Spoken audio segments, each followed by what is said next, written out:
Sometimes the connection's made between mermaids and manatees as a case of a mistaken identity.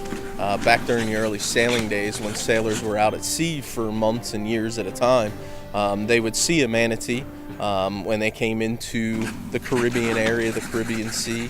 And a manatee is somewhat human shaped, somewhat human sized. Their face is somewhat human-like.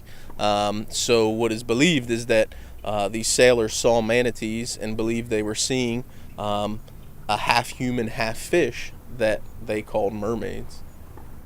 With this new information, we were able to further set out on our journey, stopping at the mecca of the strange and unusual, Ripley's Believe It or Not. Welcome to Ripley's Believe It or Not. My name is Joe Kaczynski, and we are actually here in Orlando at the Ripley's on International Drive. I would think that a mermaid is a mystical creature, half woman, half fish, who swims around in the sea, allures sailors, and lives a happy and wonderful life. So there's a lot of history here. You know, people's grandparents have been coming here for years, and it's very popular. And there's nowhere else in the world that you can see real life mermaids perform underwater shows and see all the choreography. It's pretty wonderful. No, I don't believe mermaids exist, and I believe they are kind of a legend that formed as a case of a mistaken identity, and it has grown from there. You know, mermaids are depicted in art and, you know, Pirates of the Caribbean, the movies, and it's just something that's kind of been passed on, but no, I do not believe they exist. When people look at this exhibit, they ask me what my personal beliefs are in mermaids, and I kind of believe, yeah, they probably do exist. Absolutely. Growing up as a kid, I was always out on the boat with my father, fishing out in the sea, and I always believed that a mermaid would pop up and talk to me, or I would think that I seen an illusion of a mermaid, and I do believe they exist. I believe that they're out there. I believe in mermaids if you've been out at sea for many, many years like the early sailors were, and you come across a manatee, you might think that was a mermaid.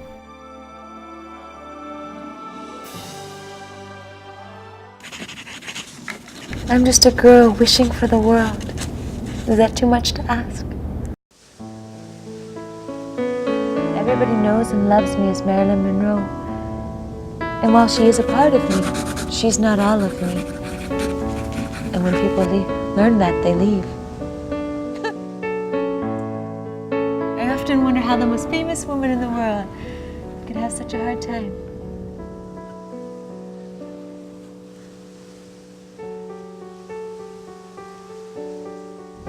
Acting's all I have. It's the only thing that I've loved that hasn't left me. And people listen to me when I'm Marilyn. So if I continue to be her, I'm giving them what they want, right? Get or just rumors about you and Mr. President? If I address them, they wouldn't be rumors now, will they? What do you say to those who call you the late Marilyn Monroe? I've been on a calendar or two, but I've never been on time. How does a man get to your heart? Young man, if you can make a girl laugh, you can make her do anything.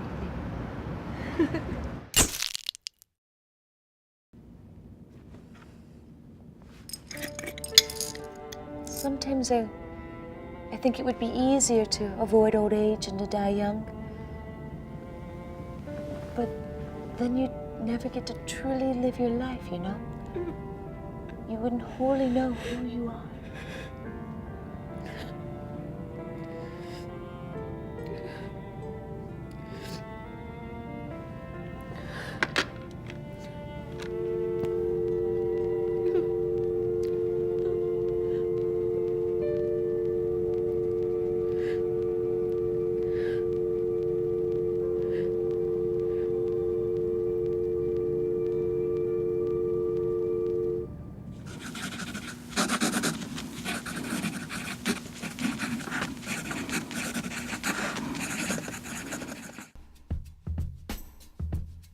My name is Yvonne Gaitan, and I am from a small town in Texas, and it's called Sealy, Texas. Not a lot of people know about it, but that's where I was raised. My family and friends were very supportive at first. Well, they're supportive about film. At first, my mom was like kind of thrown out because it was a last minute thing. And we came to visit the school and I loved it. And the money-wise, she was just thinking, well, she was just letting me know from the beginning that film isn't an easy thing to get into.